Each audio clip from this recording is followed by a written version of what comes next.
So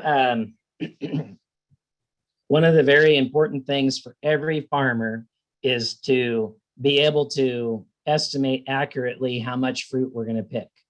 And what I'm going to say is that you need to stop guessing and start measuring. I think that the size of the operation doesn't matter. Every operation requires an estimate in order for us to look at what our finances are going to be, in order for us to predict the amount of labor we're going to need, and tell our packer, if you don't pack yourself, how much fruit you're going to have. Those are really, really, really, really critical. It's critical information for us. Now, for us, the most important, or one of the very, very important things is how much labor are we going to have because robots aren't going to do it, as I've already alluded to.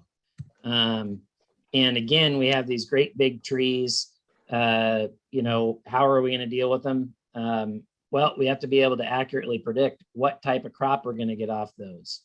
And so a philosophy that I really believe is that farmers need to be engineers. And we have to be less about the noble work people of the land and more about how can we utilize the art and the passion we have for the craft of farming, but put numbers into that too. And I think that we really need to not say that art and numbers are mutually exclusive, because if you look at amazing artwork that's done over time, over the centuries, mathematics, you know, and you run fractal equations and things about it, there's actually patterns in there in the numbers. And so I think all too often, many of us think that if we want to be more engineering in our approach, that somehow degrades the farming aspect, the passion that we have for the craft of growing food for people. And that is not the case at all. If we're going to continue to grow food for people, we have to start using numbers in our life, or a corporate farm that's a giant juggernaut is just going to be doing what you're doing now. That's the case, and that's really unfortunate. So historically, how we have eked out gains in agriculture, tree fruit agriculture rather, is we've just tried to prune better. So all of our opportunities were, let's prune better, let's prune better, let's prune better. And we also looked for opportunities in, well, let's plant trees closer together. And so this is a picture of the orchard that's just above my house, actually, in 1965. And it had, that little triangle there had 27 trees per acre, 110 trees total. When I replanted it in 2016, we had 660 trees per acre on trellis for a total of 2,640 trees. And, you know, that orchard previous was the one that my great grandparents had planted, and this is the one I planted there. And this is just a view of the orchard from above. And I believe that there is a lot of beauty in high density farming, but the necessity as we increase the intensity of our farming in that little block that you see there, the new trees, if you look just to below that, and we see those great big old trees all spread out, you know, more conventional orchards all around. The impact of mistakes isn't as great there because our financial input into the growing that crop in those old trees is a lot less than all the money that we're putting into the infrastructure in the big tree or in the high density trees. So really, really have to focus on what we're growing, and the amount of cherries that we're going to grow needs to be predicted so that we can have the labor available to pick and pack those cherries there. And so I think about farming, I break it down into 3 areas. You got to make sure you have the money and that it works. You got to make sure that you're really good at getting your crop picked, and you have to grow that crop really well. And then, of course, centered around that is just labor in tree fruit agriculture. I already talked in the previous talk about we all want to go for the silver bullets and yada, yada. But what we're really talking about when we talk about managing our labor, which harvest labor is our single biggest input in cherries, is how many of those things there in that picture am I going to have to get off the tree? How many people is that going to need to take to get? What is the impact on the price, the size, and the nutrients that I need to put on that crop going to be? You know, if I know I am going to have potential for a large crop, I can start putting the nutrient gas pedal down sooner in the year than if I just kind of wait until the crop miraculously shows itself. And when I say the nutrient pedal, that can mean either a purely conventional approach, purely organic approach, or a regenerative approach. But you can start early to give the crop the opportunity to respond to what you're doing. And again, it's about putting cherries in a box, whether you're going to sell that on your farm or you're going to export it. In the case of these are on their way to Malaysia. They have a long road ahead. You know, how many of these we're going to grow is a really, really important question. And unfortunately, it's not an intuitive process to just be able to guess it. You know, we say using a little bit of Kentucky windage to aim, that you have to be really accurate with the labor costs that are involved. And so by allowing us to estimate what our crop is early, that allows us to adjust our pruning, which is our second biggest labor input cost after harvest. It allows us, as I mentioned, to do our nutrition. It allows us to talk to our marketers, if we have them, about what's going on so that they can build a plan around what we're going to produce. Keeps our money straight, and it allows us to manage, again, our harvest labor. So what we do is not super complex. It's really simple, but you have to do it over time in order to build up history. So we cut buds and we count the flowers that are in those buds. Then we count the amount of fruit at crop set per bud. So how many fruit are per cluster? And then we compare that information to past years for each block so that we can get an estimation of how much of this variety at this location we're going to pick and how much at that location we're going to pick. That's what we do. So we actually go out and we measure. So we pull 50 buds per block, or excuse me, 50 spurs per block. And we bring those back to the office and we cut those buds open during the dormant season. And we count how many flowers are in each of those buds. And we record that over time. And we build a spreadsheet. This is a screenshot of my Excel spreadsheet. And by the way, anyone can build this themselves. I am not an Excel spreadsheet master. This is what I built for myself, and there's nothing fancy in there. It's just all meat and potatoes, computer work, and any college person could probably do the same thing for you if you're really scared. But do it yourself. So we just note the orchard location, the block, the variety, and then we know how many flowers per bud: 5 or more, 4, 3, 2, and 1. And for us, the amount that's killed in frost and the number that we looked at, and then we generate our percentages for how much of each of the floral flowers we have per bud. And you can see there's a lot of variation there. So if you go down towards the bottom and you see the Duffer DHF for Regina Sunset Bing, on those Regina, heck, they're 56% 4 and 5s. That's a lot of crop potential there. If you look at some of the other ones, it's a lot lower. And we build that history each year so that we can look at how the counts compare this year to past years, and that allows us to then say, well, if past years we were at, say, 6 tons an acre, but we have a lot more floral potential, we have the potential for, say, 8 tons an acre. So the historical averages are definitely most important. And in general, it's amazing that for most varieties and rootstocks, if you have 1 and 2 flowers per bud, you're going to have a light crop. If you have 3 flowers per bud, you're going to have about an average crop. And a heavy crop potential is going to be those 4 and 5 flower buds. It blows my mind sometimes that for us in October, in November, when we're cutting these buds, that we can really accurately predict how much fruit we're going to pick in June and July across there. So how do we fine tune that?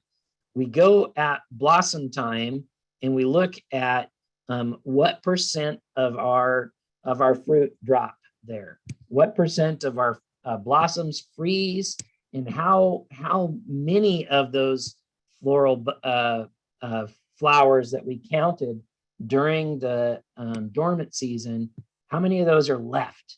And then we're able to say this was for example, we had a heavy crop potential when we cut buds in the winter, and we had a very, very high rate of crop set. So we are going to expect X amount of fruit from this block. It's going to be a heavy crop. And so what I do is I look at a 3-year rolling average for how much the blocks had produced for the previous 3 years. And then I say that I believe it's going to be 100% of that crop, or it'll be 10% more or 20% left. And I just call those multipliers. And I just built a spreadsheet that shows, for example, for Bailey Orchards there, for the Regina there, it shows how many tons we picked of Regina at that location for the past 3 years, what the average is, and then what I thought for under the blue arrow is what I thought it was going to be in the spring.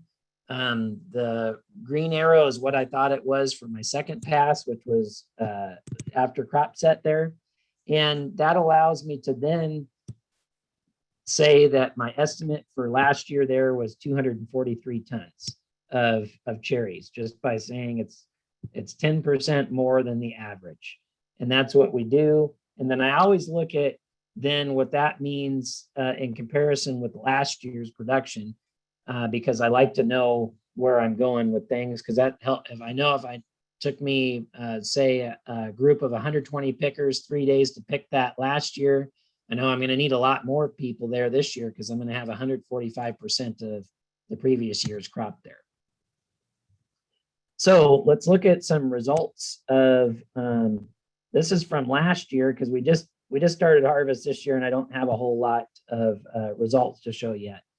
But what you can see here is four blocks, the blocks that are listed there. The estimate is in the maroon, and what we actually picked is kind of the cream color. And you can see that we're able to be really, really accurate with the tons. You know, like at Bailey Orchards there, we were only off by 25 tons. So we predicted about 375 tons at Bailey Orchards, and we picked just under 400 tons. I mean, that's about as good as you can get as far as the predictability of your crop. And that, again, is just done with using a lot of our history. So if you aren't keeping good track of how much fruit you pick each year, you need to start. And then you need to start doing these analyses so that you can kind of calibrate your eye and get yourself trained up with, okay, here's what these numbers mean for me at this block each year. So this is just part of our harvest, our early harvest last year, because we picked until, I think, like July 30th, maybe 28th last year. So again, the maroon is what we estimated we were going to pick each day, or the cumulative amount of fruit we would pick and pack each day. And then what the actual is in the cream there. And you can see we stayed very, very, very, very close. And so after 6,675 tons predicted, the actual was 6,603 tons. So we were within 72 tons within a 6,600 ton harvest for all varieties, all locations combined. And that got us really close. So that allows us to not to be very, very diligent in what our pricing is when we're moving cherries, and to know how much we're going to have, and do we need to go cheap or be aggressive on pricing and that sort of thing. So with that, I will happy to take your questions, because I know that was fast and furious.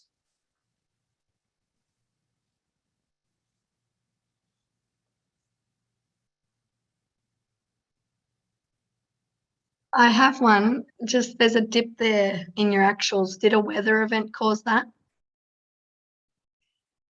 That was for, we had unseasonably cold, unseasonably cool weather. And so you notice that we dipped down because we were predicting that we would have more tons picked by those days, but then it picked back up again. So we kind of made up those tons and then got back on track after we caught up. And I can show you our spreadsheet for this year, for people that are, if you're interested in seeing it, for this year so far with one of our varieties. But again, building your historical information for how many tons you picked.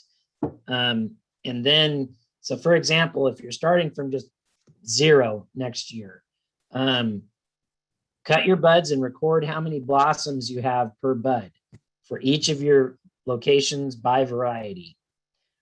Note that down.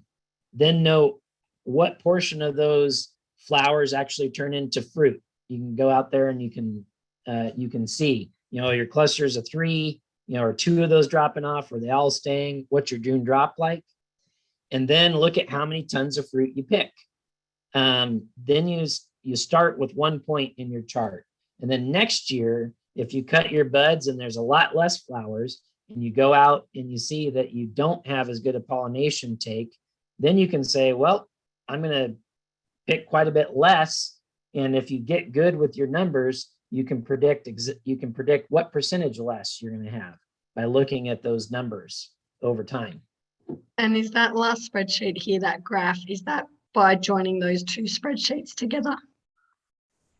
Yeah, that's the result of this spreadsheet right here, where we say that we have 10% more cropping potential than average, because we have 10% more buds with 4 and 5 blossoms per bud than 2 and 3 blossoms per bud. And we had a good pollination crop set.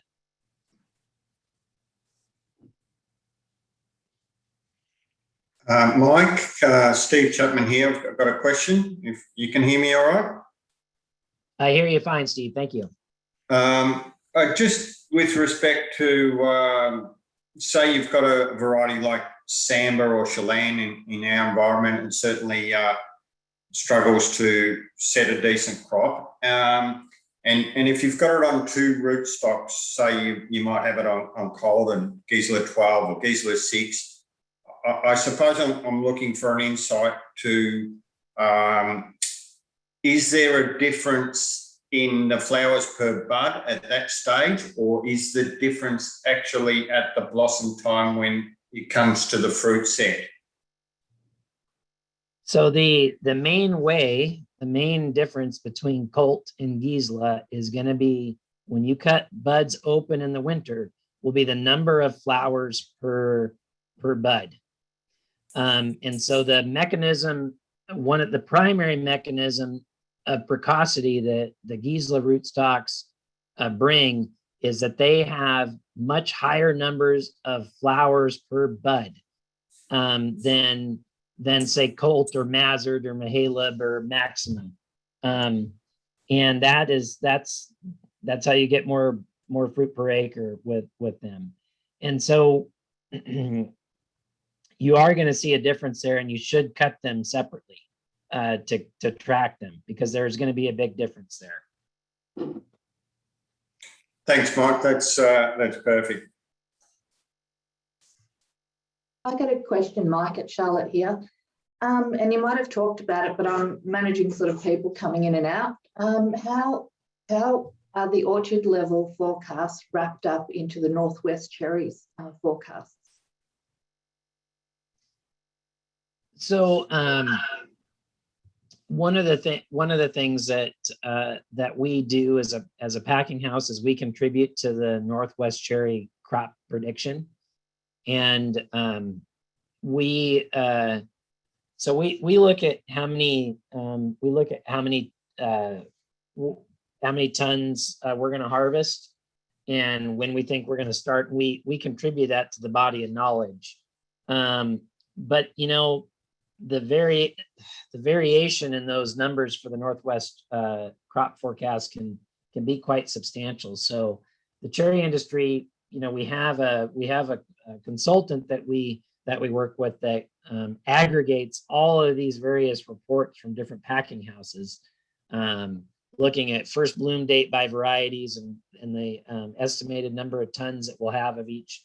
And that consultant puts all that together to create the Northwest crop prediction.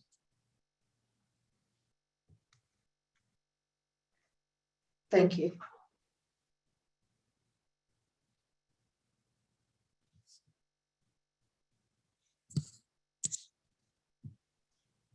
Hi, Mike. It's Kevin Dodds calling from Department of Primary Industries in New South Wales. Just wondering, earlier in your earlier presentation, you quoted some tonnages per acre. I think you said 12 to 20 tonnes per acre. With the newer systems, have you got a sense of what a reliable average tonnage is off those systems? What type of systems are you thinking of? High density trellis or? Yeah, I guess what's the most common high density system there, and what is it producing? So there are very few systems that are as high density as the young block I showed you there at 660 trees per acre.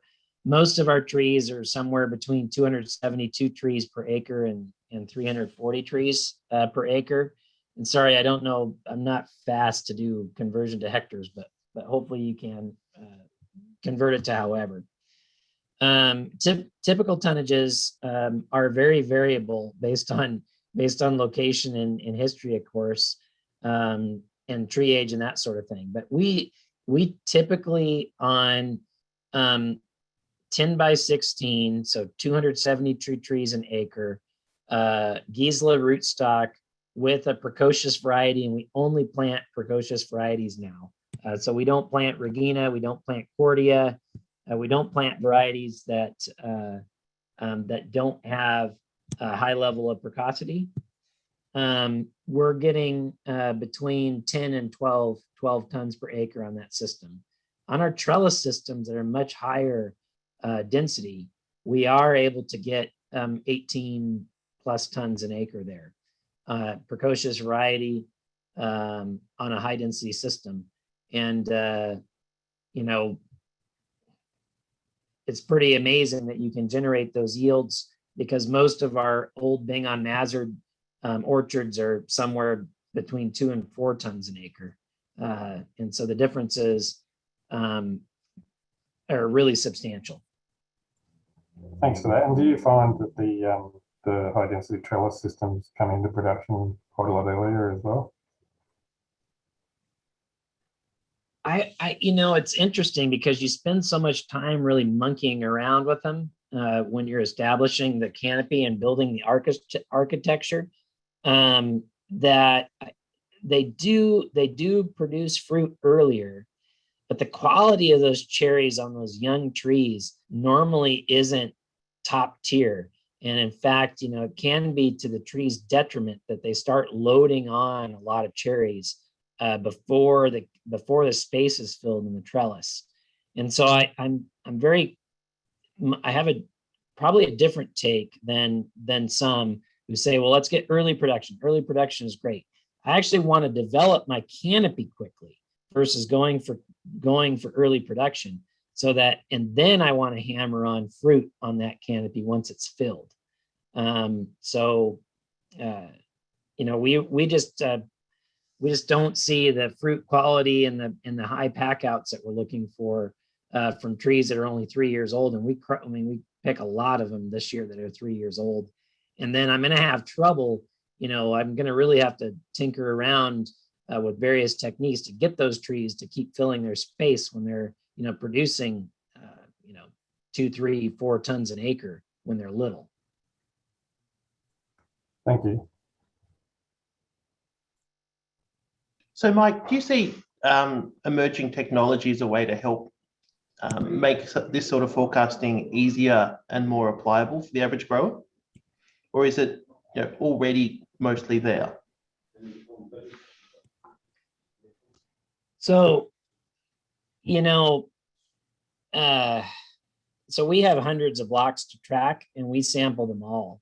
And it's not, I know it's complicated when you talk about using a spreadsheet and it's unfortunate. It's a difficult thing to convey over a Zoom presentation versus just sitting down at the desk with you. But cutting buds is very, very easy. If you cut buds in the wintertime, anybody can do that. And you can just look with your naked eye and see how many flowers are in there. And then you need to start planning like, hey, there's potential for a hell of a crop here. So I better be ready. I better make sure that I have my nutrient program ready. I better make sure that I'm diligent on irrigation, maybe get more help thought out. And then when you confirm that that heavy crop then actually sets after pollination, then again, you've planned so it doesn't catch you unexpectedly. And those are all things that you can do with no technology.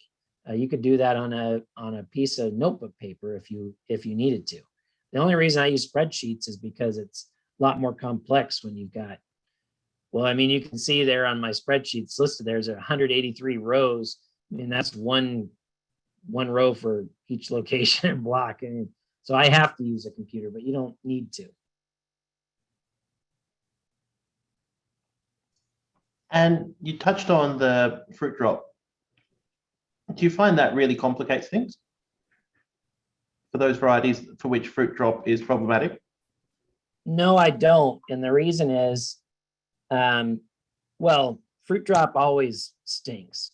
But the reason is that if you catch it at the match stick stage, we call this stage, sorry, I don't know if my pointer's on your screen, but we call that stage there, the matchstick stage. You can actually go and you can see what portion of your fruit are falling off. So if you open up your buds and they're mostly 4s and 5s, but the image there is an excessive June drop, but you find that half of your cherries are dropping off, that means that you're going to be taken from a heavy crop down to a slightly below average crop, because that puts you down in the 1 and 2 pieces of fruit per bud range instead of the 4 and 5 pieces of fruit per bud. And do you find that that sort of behavior is consistent across blocks, or does it vary quite a lot block by block? The drop of fruit is highly variable, and there's so many factors involved in what caused fruit to drop, and I'm sure we don't know 99% of them. It can't be predicted. It just happens.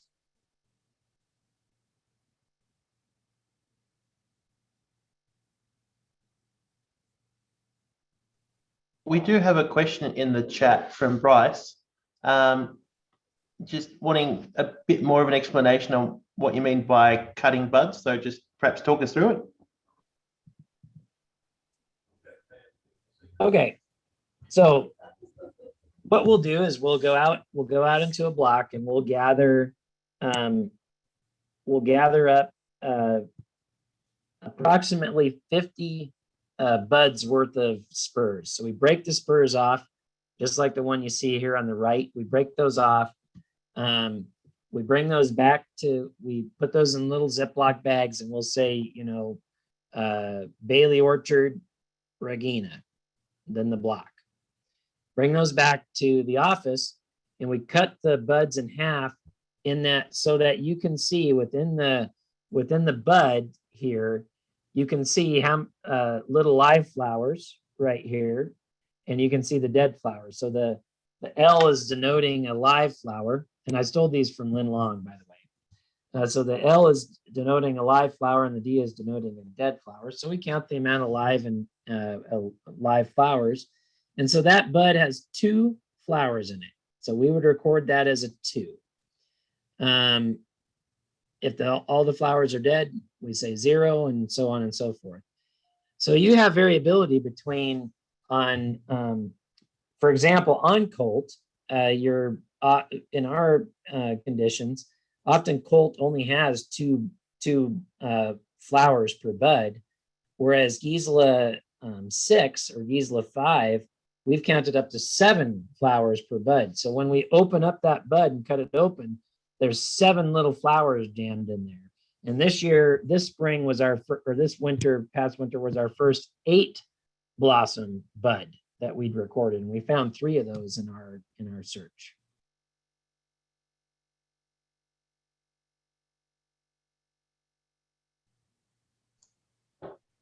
Just to tie the 2 talks together, have you found that the move towards regenerative practices has also driven up flower numbers as well? Yes, it has, and it's also driven up the number,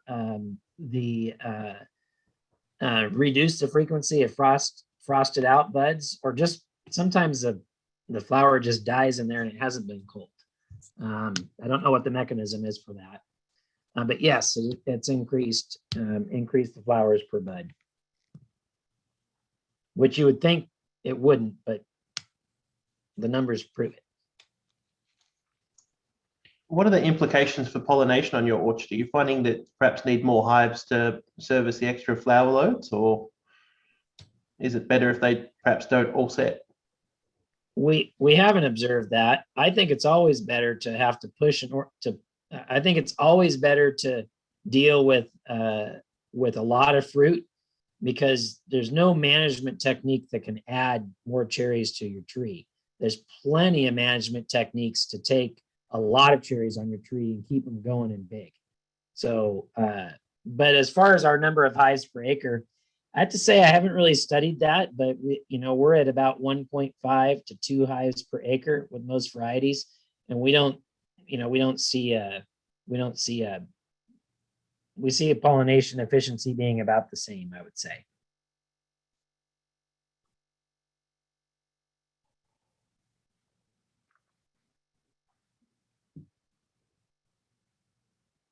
Sorry, just another couple of quick ones that have popped up in the chat.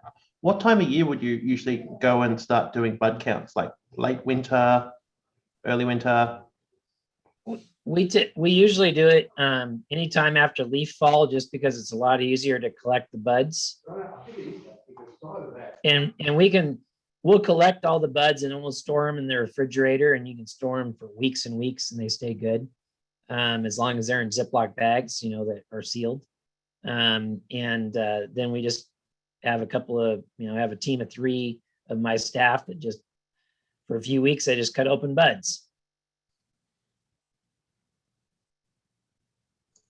And when you're going and sampling, is there a particular technique you use to make sure you are taking a random sample and not, biasing it somewhat? Do you pre-select where you're going to go and sample from, or? No, I'd like to say we have a 15-page manual that says how to do it. We just wander around the block and grab buds. There's the distribution of buds is the distribution of blossoms per bud is very homogeneous in most blocks. And so you really don't see patches of heavy and patches of less as far as the number of blossoms per bud. We have not observed that.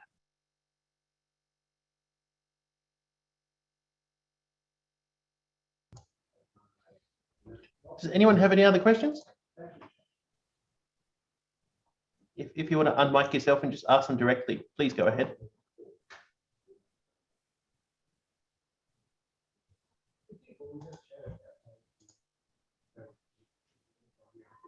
I think they're mulling it over and their brains are full on this topic. Always a good achievement.